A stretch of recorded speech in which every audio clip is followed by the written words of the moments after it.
Pernah nggak sih, kamu ngerasa kayak hidup orang lain tuh sempurna banget? Perasaan tidak cukup baik ini kayaknya udah jadi paket lengkap yang datang sama era modern. Coba deh buka media sosial, baru 5 menit scrolling, langsung muncul postingan teman yang liburan ke luar negeri, update karir yang terus naik. Di situ, tiba-tiba aja muncul pikiran, loh kok hidup aku gini-gini aja ya? Padahal, apa yang kita lihat di media sosial itu cuman highlight terbaik dari hidup orang, bukan kenyataan utuhnya. Yang lebih menarik, atau lebih ngeselin, perasaan inferior ini seringkali tidak berdasar. Maksudnya, kita tuh merasa kurang, merasa gagal, cuma karena pikiran kita sendiri, bukan karena fakta nyata. Masalahnya, perasaan ini tuh kayak benalu, nempel terus. Dan anehnya, makin dilawan tanpa paham akar masalahnya, malah makin kuat. Dunia modern yang serba cepat, serba pamer pencapaian, bikin kita gampang banget ngebandingin diri dan akhirnya merasa kurang. Tapi, kabar baiknya, perasaan tidak cukup baik ini bukan kamu aja yang punya loh.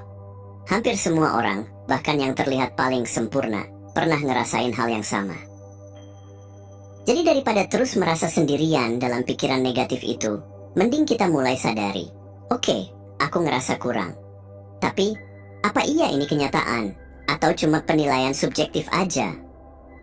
Sekarang, yuk kita kenalan sama Alfred Adler, salah satu tokoh psikologi yang bisa bikin kamu bilang, oh ternyata aku nggak perlu terus-terusan merasa kurang ya. Jadi, menurut Adler, hidup kita itu nggak ditentukan sama masa lalu atau trauma yang pernah kita alami. Kata Adler, manusia itu bukan korban masa lalu, tapi makhluk yang bergerak menuju tujuan. Artinya, kamu itu bos dari hidupmu sendiri. Kalau selama ini kamu ngerasa minder karena pernah gagal atau pernah dihina orang, sebenarnya itu cuma cerita yang kamu pilih untuk kamu percaya. Padahal, kamu bisa aja bikin cerita baru yang lebih memberdayakan. Kayak, aku bisa belajar dari kegagalan. Atau, aku punya tujuan yang mau aku capai. Adler juga bilang, perasaan inferior itu bukan fakta, tapi asumsi subjektif.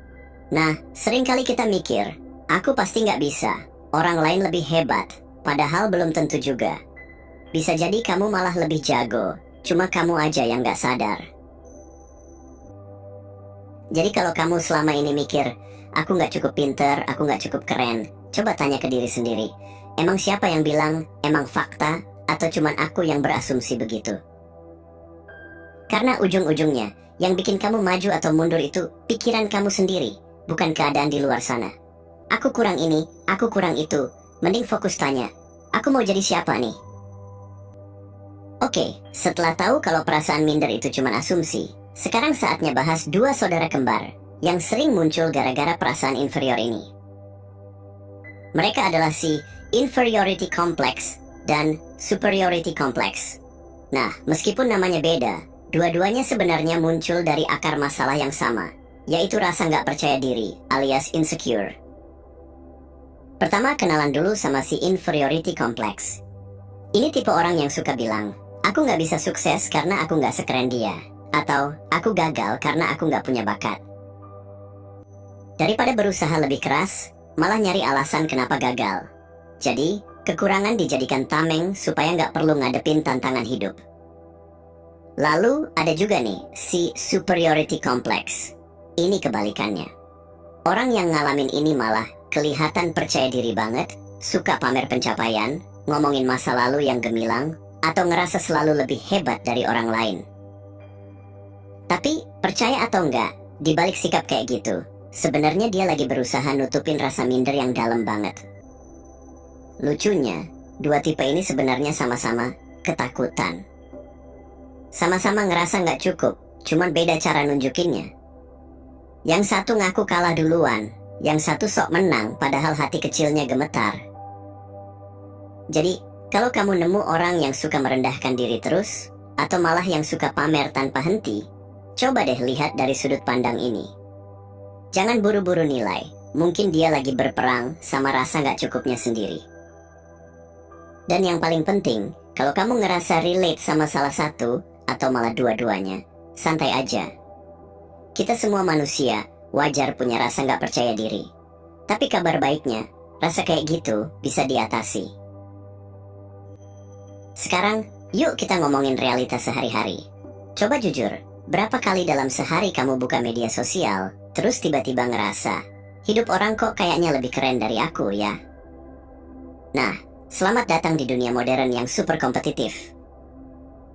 Tanpa sadar, kita hidup di dunia yang selalu nyuruh kita, adu keren. Dari kecil, kita udah dibiasain buat dibandingin.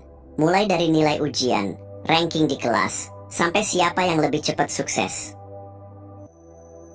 Masalahnya, dunia yang sibuk berkompetisi ini bikin kita susah banget buat ngerasa cukup.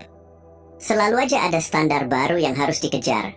Orang lain sukses, kita jadi ngerasa gagal. Orang lain bahagia, kita ngerasa kurang. Padahal, siapa sih yang bikin standar itu?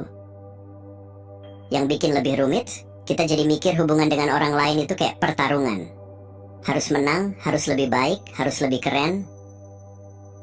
Akibatnya, kita lupa bahwa hidup ini bukan ajang lomba.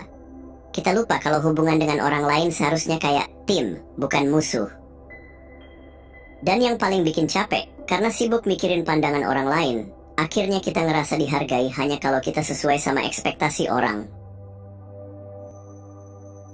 Makanya, penting banget buat mulai sadar. Dunia ini boleh aja sibuk lomba, tapi kamu gak harus ikutan terus-terusan. Kamu bisa milih jalur sendiri. Kamu bisa stop perbandingan yang gak sehat itu. Sekarang kita masuk ke topik yang agak menohok, tapi penting banget, yaitu life lie. Apa tuh? Nah, ini istilah keren buat kebohongan hidup, yang sering banget kita ciptain sendiri, supaya bisa kabur dari tanggung jawab hidup. Aku nggak bisa bahagia karena orang-orang di sekitarku nggak mendukung. Atau, aku nggak mungkin sukses karena aku nggak sepintar dia. Nah, itu dia contoh life lie. Cerita-cerita palsu yang kita buat, supaya ada alasan buat tidak melangkah. Kadang kita suka mikir, orang lain tuh musuhku, mereka nggak mau aku maju. Padahal, bisa jadi musuh terbesarmu ya, dirimu sendiri. Yup, seringkali yang paling menghambat kita justru pikiran-pikiran negatif yang kita pelihara sendiri. Membangun hubungan yang baik, berani ambil keputusan besar, ngembangin diri, itu semua butuh keberanian. Dan pas rasa takut muncul, Lively datang kayak teman pura-pura baik yang bilang, udah, gak usah maju, mending diem aja, aman kan? Tapi, kabar baiknya, Lively ini bisa dikalahkan. Caranya, pertama-tama, kamu harus berani jujur sama diri sendiri. Akui bahwa kamu sebenarnya bisa berubah, bisa maju, kalau kamu mau. Karena percaya deh, setiap orang pasti punya kekuatan buat berubah, termasuk kamu. Jadi, mulai sekarang, coba perhatiin. Adakah cerita palsu yang sering kamu bisikan ke diri sendiri?